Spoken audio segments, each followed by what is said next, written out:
मैं कह रहा था कि आपके ज़्यादातर गाने हम सुनते हैं तो उसमें जो ह्यूमन वैल्यूज़ हैं, मॉरल्स हैं जी वो बहुत आते हैं। जैसे एक बहुत बात का गाना है, वो भी हम लोगों को बहुत पसंद है, कि बनू दुनियादार, जो आपने पहले उन्होंने सरवर साहब ने गाया, फिर 1982 में आपने गाया, और अभी दिलजीत के साथ भी आपने कोक स्टूडियो के लिए वो जी जी जी जी गाया था।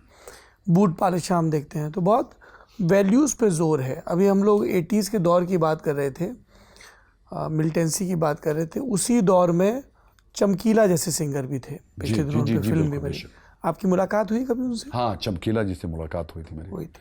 और चरणजीत आहूजा जी के घर में हुई थी बाकायदा।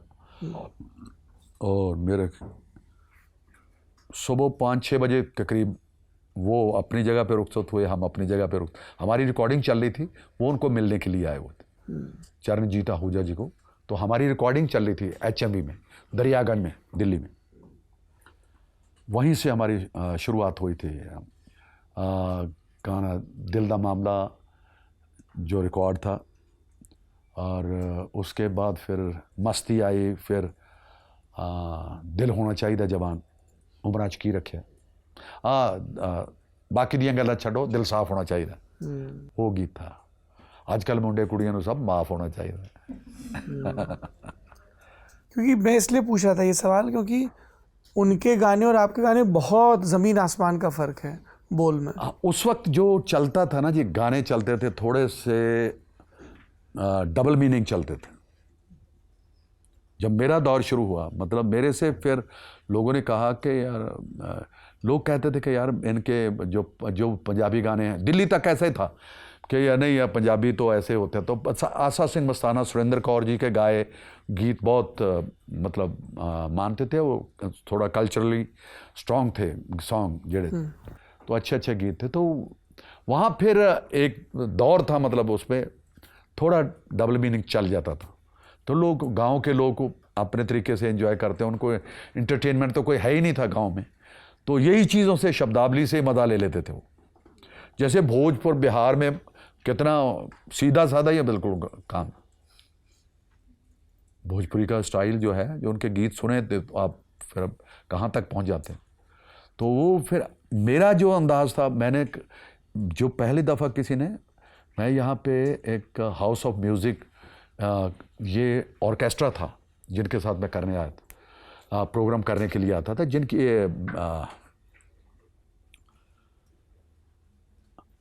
बेटी है उनकी, हाउस ऑफ म्यूज़िक वालों के।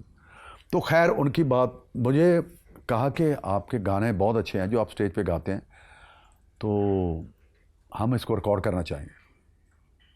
कहते हमें थोड़ा ये चौंदे चौंदे गीत चाहिए। मैं कहा चौंदे चौंदे किस तरह? आपको पता नहीं चौंदे चौंदे गीत केड़े होंगे? मतलब चौंदे चौंदे मीन्स मतलब थोड़ा उसमें ऐसे तीखी तेज़ तरारी कोई बातें कुछ हों, तो उसको मतलब थोड़ा हम ये शॉर्टकट शब्दों में बोलते हैं कि चौंदे चौंदे, चौंदा चौंदा कुछ हो जाए। कई आज तक भी कहते, पर अभी नहीं कहता कोई भी चौंदा चौंदा हो जाए। तो मेरी एक धारणा अलग थी। मैं जैसे तरह से शुरू हुआ, आज तक उसी सिलसिले को बरकरार रखते हुए मैं आगे बढ़ा। उस दौर में कभी आपको किसी किस्म की धमकी आई किसी की तरफ से, 80 के 90 के मिलिटेंसी के दौर में?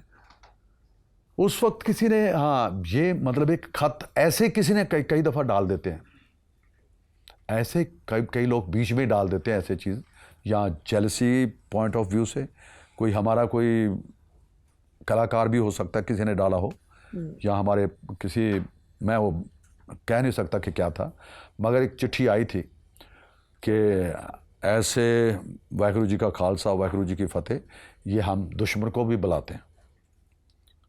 तो आगे जो मजमून था उसका वो था कि फ़लाने फ़लाने जगह पे, फ़लानी फ़लानी चीज़ पे हमें फ़लाने फ़लाने जगह पे फ़लाने फ़लाने नंबर में आके मिलिए। तो वो गोल्डन टेम्पल का पता था। तो हमने कोई गौर नहीं किया, उसको जाके अपने मंदिर में रख दिया चिट्ठी को, और तेरियां तू जाने मौला ऐसे रख के, हमने कभी उसका जिक्र भी नहीं किया किसी तक। और वो आई और चलाई हो गई। फिर एक दिन जब हम बम्बई में थे, किसी ने नीचे से लिख के भेजा कि कोई डॉक्टर साहब आपसे मिलना चाहते हैं। तो हमने कहा जाके कोई उनको ऊपर बुला के लेके आओ। तो वो ऊपर आए, सरदार जी हमारे साथ बैठे, खाना वगैरह खाया। खाना खाने के बाद वो कहने लगे, आप लोगों ने डरना नहीं, मैं फलाना फलाना राजस्थानी हूँ। उसके नाम के आगे कुछ लगता था। तो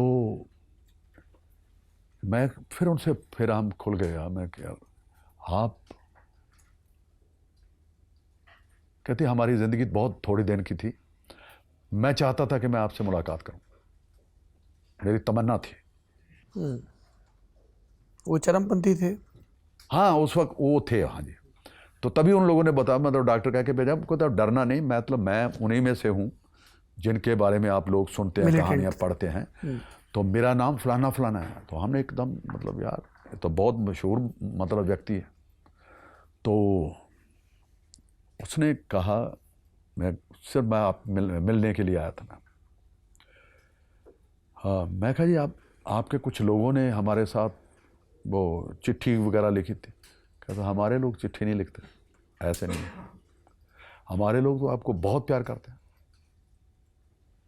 कोई भी हमारे मतलब जो जितने भी हैं, जितने भी ग्रुप बने हुए थे उस वक्त, सारे हम एक दूसरे से मिलते थे, मगर आपका जिक्र कभी इस तरीके से नहीं किया गया।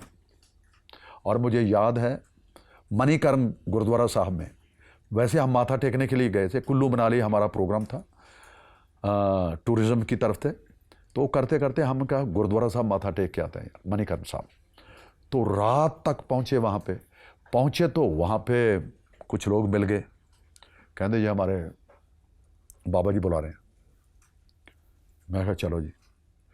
बाबा जी ले आओ भाई, दूध लेके आओ, गुरदास के लिए दूध लेके आओ। दूध लेके आए। हमने आपको तकलीफ देनी है। मैं कहा जी क्या? सजना में सजना तेरे शहर वाले सानू किन्नी सोहनी लगदी सी, गीत सुना रहे। गीत सुन लिया, बकायदा सुन लिया। मुझे पहले लग गया था कि ये लोग कुछ, क्योंकि उनके हाथ के इधर उधर पड़े हुए चीज़ें ऐसी बता रही थी। तो जब दूध वगैरह पिया, गाया, उनके साथ गाया, और लाई बेकदरा नाल यारी टुट गई तड़ा करके वो सुना, पीड़ तेरे जान दी सुना, ये सारे गीत सुन के फिर हमसे कहने लगे कि मतलब हम थोड़ा इस सिलसिले में थे, मगर आप आ गए कुदरती हमें, तो ये हमारे लिए बहुत बड़ी बात हुई। आपसे दो बोल सुन लिए मीठे।